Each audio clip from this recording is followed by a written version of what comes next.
telling you, man. Wow, man.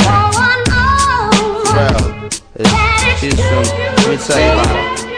Yo, and she came with the same type. Hey guys, how you doing tonight? Sorry, I was like waiting for my smoothie. You are so amazing and beautiful. I love your music. That was awesome. It was my first time hearing you, and it was great. It's great. I host an open mic on Fridays called Fearless Fridays, held at Rafa's Art Gallery and Lounge, and it's on Sunset. We're not going to have it for the rest of the year, but we're picking up again on the first Friday in January. So January 4th, if you'd like to come out, please do, or ask me for the info. Let's see here. Trying to get this one from my phone. It's called Poverty Line. A direct effect of the state of our minds, you see, poverty is both the horizontal and vertical crime. Committed by failure to form cohesions of productivity, movements that enlighten not just with words, but with actions, beyond distractions. You see, society is ever distracted by the pattern of money and lack thereof. So as I witness empty trails of my grandfather's efforts, you know, they produce momentary drive for something greater. But the suffering ensues because support is absent. The absence of support is rooted deeper than relief from a cold and rainy night sleeping on the sidewalk. Where does the responsibility lie? Tell me. We pride ourselves in studying societies, but it's about time we move past generalizing and institute programs for individual needs. Transform the ways of thinking, less of, I can survive all on my own. If only I can become rich, then I can make everything better. No, you won't. It's a lie.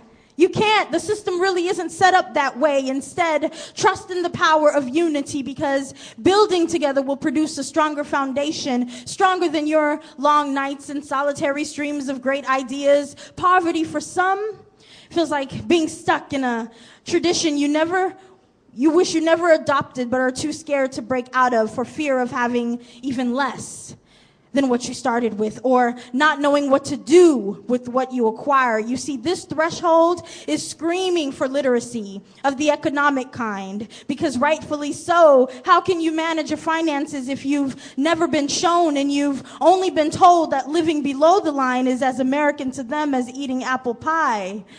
It's running all through our precious land of the free, pockets full of empty. And this year, if you made above 23,000, I'm telling you, you're one of the luckies. And as the percent of those living in poverty increases, so does inequality. So really, how many speeches of hope will it take to obliterate these lines? They're so blinding, so misleading. I call it a hateful crime, a shameful state of governing and rewarding laborious work with minimum wage. And while some communities evolve, providing housing and employment, others sit leisurely at the top, making domestic growth seem impossible. We desire to impact on a global scale, but we so often reject opportunities to stimulate the locals and our neighbors and teachers, all struggling to make ends meet.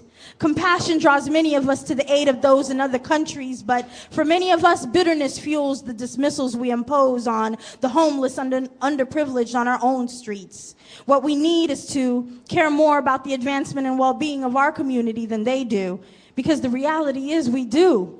We raise the important questions, the who, what, where, why, and hows. And obviously there's a balance the government is terrified of offsetting. So this socioeconomic struggle persists. Even with awareness, it comes with great ignorance. See, I truly believe poverty is a disease, spreading mentally, vertically, unfairly, undeservingly. And it's about time we break free. It's my poverty line.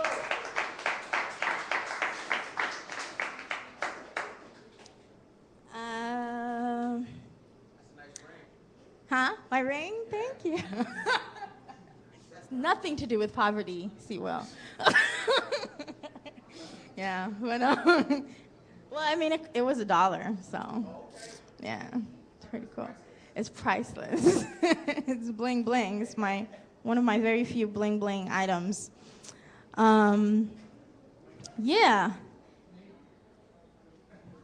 Release.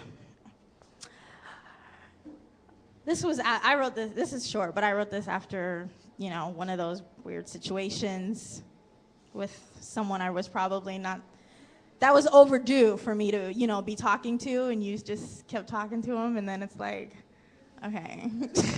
It's like, and then after the fact, you're like, oh, yeah, this is what was left. Opening my heart, an incredible pathway to strength. In fact, the act of giving alone catapulted me into unfamiliar territory, where you and I indulged in something so sweet, I swear it was forbidden. And though I said I could maintain my distance, wanting only pieces of you at a time, I betrayed myself by believing in the untouchable. Memories I long to create, and so these rhymes, they flow without my consent. And I find my fears laid out before me. A domino effect, ready, set, but not yet. So neither of us was ready. Neither of us was prepared to go. Though I admit in my mind I was already there. I'm a risk taker, a jumping in, figure it out later type of girl. Consequently, my failure to break led me right into a crash I had unknowingly masterminded, the pursuit of unrealistic love, the excitement I thought could be mutual. Mistakes would equate to the number of wrongs over rights, lack of communication, and yet I have every right to dwell on the false promises and inconsistencies, get frustrated all over again, but it's about time I be good to me and bypass the sickening impulse to please. If my hurts derive from the unspoken, then my vows need not be abstract. And if for nothing else but a lesson learned, I'm grateful for the introduction to a clearer side of me. Layers so deep you helped me dig out some buried wisdom. Things I had known but refused to acknowledge because this one is different. Yeah, he's unique. Understands me in everything. Listens to me. And so, as it began, it abruptly ends. No regrets, no attachments, just the moment. That's it.